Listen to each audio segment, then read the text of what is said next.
So the genetic genealogy being used in the Bryan Kohberger case. But first though, I did want to quickly answer a question. A lot of people had commented on my last video that apparently a lot of the students of Idaho knew about these murders at roughly 9:30 a.m. One of the things that I want you to take into account here is that a forensic download of one of the survivors' phones was taken almost immediately. A forensic download is something that can't be manipulated by the individual. There's certain bits of information inside of that individual's phone that only a forensic download can receive, meaning that if any messages had been sent through any social media apps that morning, the forensic download would have certainly caught onto it, and that would have indicated other suspects in the crime, which would have later on led to different apprehension. But the reason why we don't have that is because unfortunately it didn't exist. This is just a rumor that spiraled out of control early on and maintained some kind of storyline to try and help the narrative that other people are trying to conspire with. Subconsciously too, this helps other people to try and understand the crime better, seeing as it's hard for some people to understand that an individual can enter the home of young individuals, slaughter them in the night for their own simple fantasy or satisfaction. But moving on to the genealogy used in the Bryan Kohberger case. So some new documents have been revealed. Idaho prosecutors will have to turn over some genetic genealogy used in the Bryan Kohberger investigation. The extent of the discovery disclosure is currently unclear, with a gag order in the case and the specifics filed under seal. But in a public filing, the judge wrote that after reviewing the disputed evidence, a portion should be shared with Bryan Kohberger's defense team. Now, he said that the specific material to be provided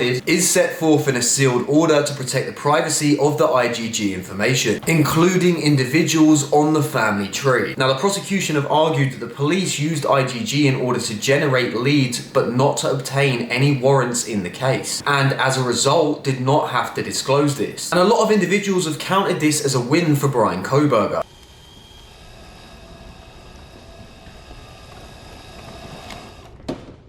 How about new? A man accused of on November the 13th, 2022, entering the home of 1122 King Road and murdering 4 University of Idaho students. Now, the realistic way of trying to look at this is that any half-decent defense would ask for this information. They can't exactly just take the word of the prosecution that the police obtained this IGG that led to their client without them being able to see it themselves. The defense can't just hear the prosecution say, using genetic genealogy, we were able to obtain the person that is now your client, but it doesn't matter as to who we used in order to get that, don't worry about it. The defense have to look at that and say, we want to see exactly what it was that you used in order to get my client into the position that they're currently in. That genetic genealogy that's been used has been used and has apprehended the person that I'm currently representing. And I myself need to see with my own eyes that everything that you're telling me is currently correct. And realistically, looking at this from an outsider's perspective, there's nothing wrong with this. The prosecutors argued again that the police didn't use it to generate any leads, but they've also stated that they kind of want to keep the family tree out of this. And one of the reasons being is that so far Bryan Kohberger's family members have lost their jobs just from being related to Bryan because of what he's accused of. And now they'd have to specifically tie members of his family tree into the case. And that'll have certain members of Bryan Kohberger's family now put into the public eye, because it would be their DNA that's going to be used in order to show that it was Bryan Kohberger that was a part of this crime. And even though these individuals don't specifically have anything to do with the crime, the accused killer, Bryan Kohberger, may actually be the one that does. And because of this, this will then impact the family and other members of the family surrounding him. And again, this was information used to generate leads, but not to obtain any warrants, meaning that the police may have other bits of evidence or used other avenues in order to apprehend the now accused killer, Bryan Kohberger. Taking, for example, the grand jury. Everything that's gone on within the grand jury that Bryan is currently contesting is held under secrecy. And that's because when Bryan Kohberger was indicted by the grand jury, everything that happened within there was held within secrecy. That means that everything inside of that isn't shown to the public. Only certain bits of information are currently shown to the public. So everything that happened inside of that was held in secrecy, and everything that was shown to the grand jury was too held in secrecy. One of the things that is not being held in secrecy and has been shown in a public form is some of this genetic genealogy in which the defense are demanding, meaning that the genetic genealogy wasn't used in the grand jury to potentially indict Bryan Kohberger, seeing as it's being held as a separate matter. And if it was being held within the matters of the grand jury, then that would be something that was held in secrecy from the public. But any decent defense team would be requesting this and should be allowed access to this information. It's just that the prosecution understand with how big this case is and how much it is inside of the public's eye that some of these matters may cause issues for the family members moving forward. Anyway, I hope some of that information helped, and if it did, then drop a follow, but if not, then have a nice day.